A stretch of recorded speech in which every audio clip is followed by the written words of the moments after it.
चलिए सीधे आज के इस दिलचस्प विश्लेषण में उतरते हैं। आज हम समय में बहुत पीछे जाने वाले हैं, एक ऐसे ऐतिहासिक सफर पर जहां हम एक बेहद मशहूर युद्ध के पीछे छिपे असली सच की पड़ताल करेंगे। हम बात कर रहे हैं अरावली की उन संकरी और पीली पहाड़ियों की जहां इतिहास की पूरी धारा ही बदल गई थी, हल्दी घाटी। लेकिन क्या इस युद्ध का इतिहास वाकई वैसा ही है जैसा हमें हमेशा से बताया गया है? यहीं से हमारा काम एक ऐतिहासिक जासूस की तरह शुरू होता है। एक ऐसा सवाल है जिसने हाल के कुछ सालों में इतिहासकारों के बीच एक बहुत बड़ी बहस छेड़ दी है, और वो सवाल है, हल्दी घाटी के युद्ध का असली विजेता आखिर था कौन? इतिहास की किताबों में अक्सर ये बताया जाता है कि यह युद्ध मुगल सम्राट अकबर और मेवाड़ के महाराणा प्रताप के बीच लड़ा गया था।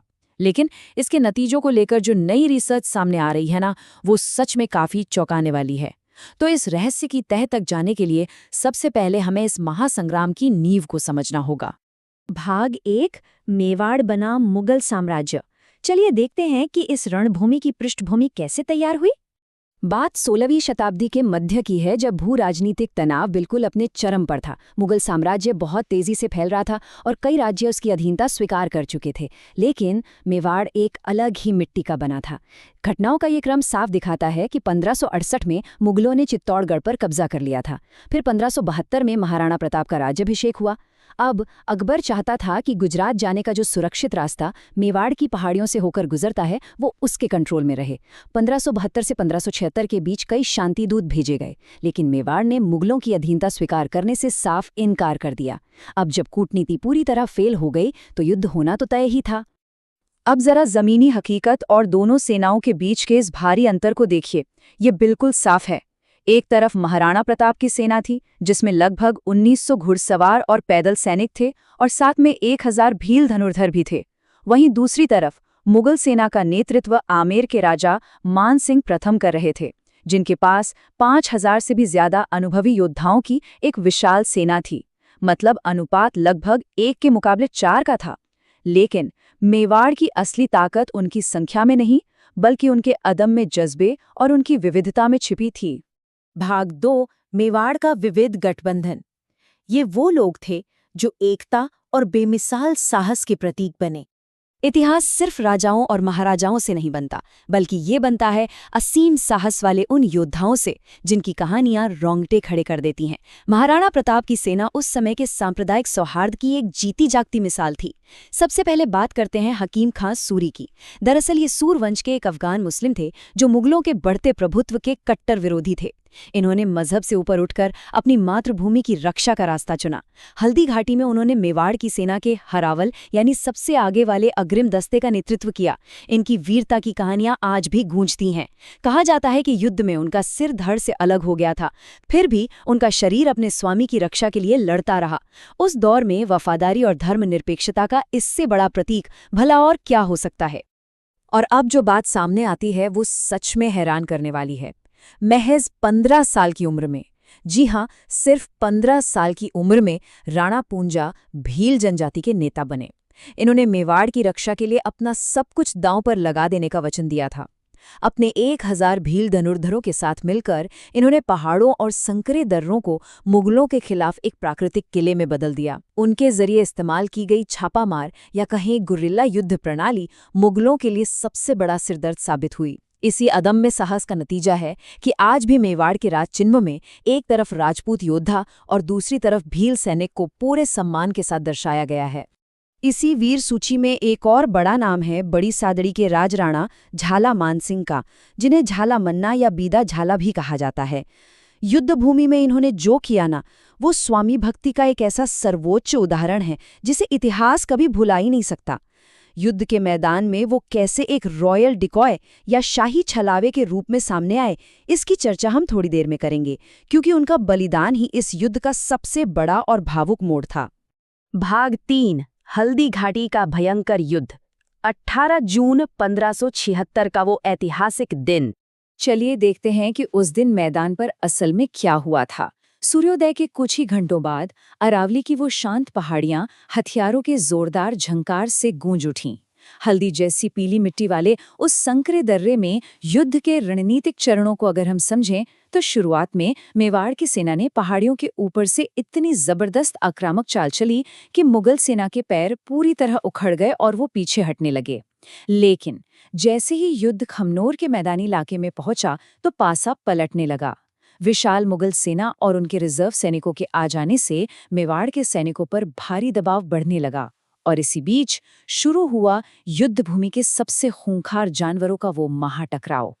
ये युद्ध सिर्फ इंसानों का नहीं था, ये हाथियों का भी युद्ध था। महाराणा प्रताप ने अपने बेहतरीन युद्ध हाथी लूणा को मैदान में उतारा, जिसका सीधा मुकाबला मुगलों के खूंखार हाथी गजमुक्ता से हुआ। जब लूणा हावी होने लगा तो मुगलों ने राम प्रसाद नाम के एक और विशाल हाथी को मैदान में भेज दिया। ये नज़ारा इतना सिनेमाई और खूंखार था कि मुगल फौजदार हुसैन खान तो दुश्मन के हाथी राम प्रसाद पर कब्जा करने के लिए अपने ही हाथी से उस पर कूद पड़े थे। सोचिए जरा।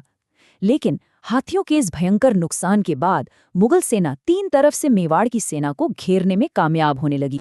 भाग 4 प्राणों से प्यारा सम्मान, मातृभूमि के लिए दिया गया वो सर्वोच्च बलिदान। जैसे जैसे मुगल सेना का घेरा कसता जा रहा था, ये युद्ध महज जीतने या हारने से कहीं आगे निकल चुका था।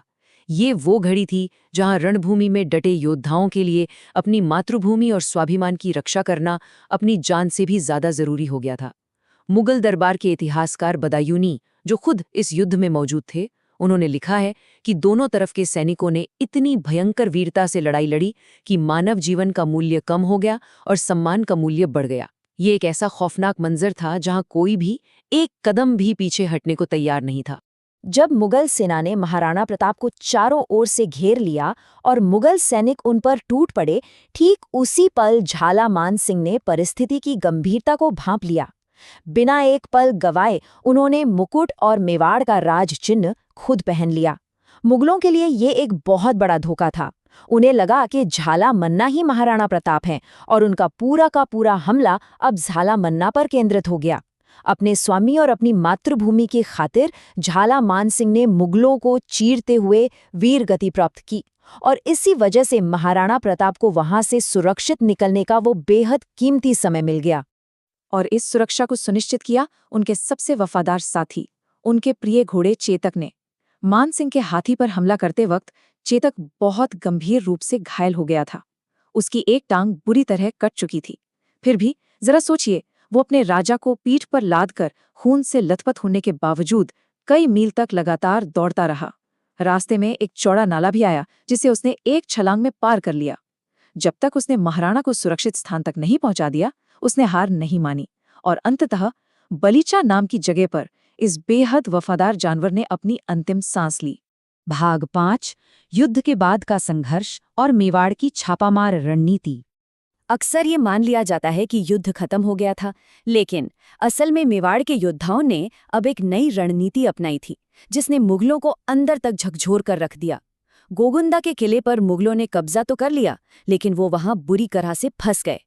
भील जनजाति और राणा पूंजा की छापामार यानी गुरिल्ला रणनीति ने अपना कमाल दिखाना शुरू कर दिया। मुगल सेना की सारी सप्लाई लाइन काट दी गई। स्थिति इतनी भयानक हो गई थी कि गोगुंदा में कैद मुगल सैनिकों को जिंदा रहने के लिए अपने ही घोड़ों को मारकर खाना पड़ा।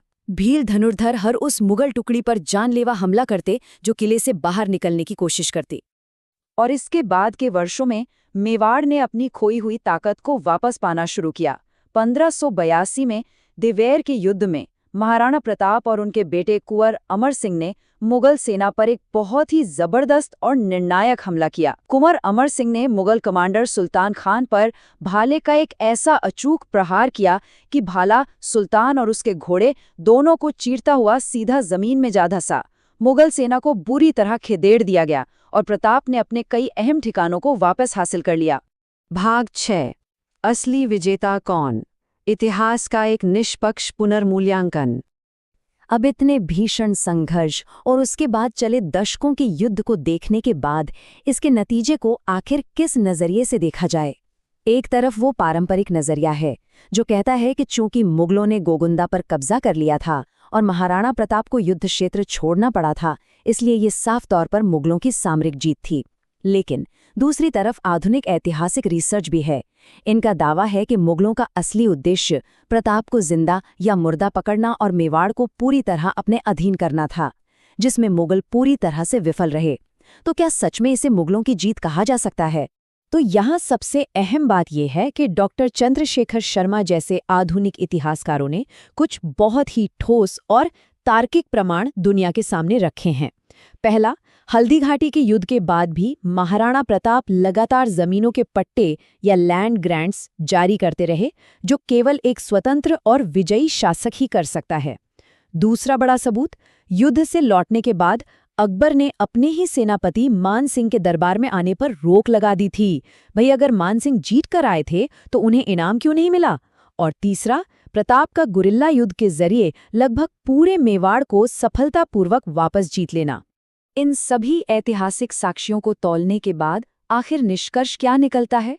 एक तरफ एक विशाल और शक्तिशाली साम्राज्य था जो एक छोटे से लेकिन स्वाभिमानी राज्य को कुचलने के इरादे से आया था, और दूसरी तरफ वो अदम्य योद्धा थे जिन्होंने अरावली की पहाड़ियों को अपनी आज़ादी का एक अभेद्य किला बना दिया था। क्या सिर्फ एक मैदान पर कुछ समय के लिए कब्जा करना ही असली जीत है, या फिर अपने स्वाभिमान और अपनी स्वतंत्रता को अंत तक बचाए रखना? दोनों पक्षों के सबूत और तथ्य बिल्कुल स्पष्ट हैं। अब एक ऐतिहासिक जासूस के रूप में ये तय करने का समय आ गया है कि हल्दी घाटी का असली विजेता आखिर था कौन। इतिहास के ऐसे ही और रहस्यों को समझने के लिए सीखते रहना और सवाल पूछते रहना बहुत जरूरी है।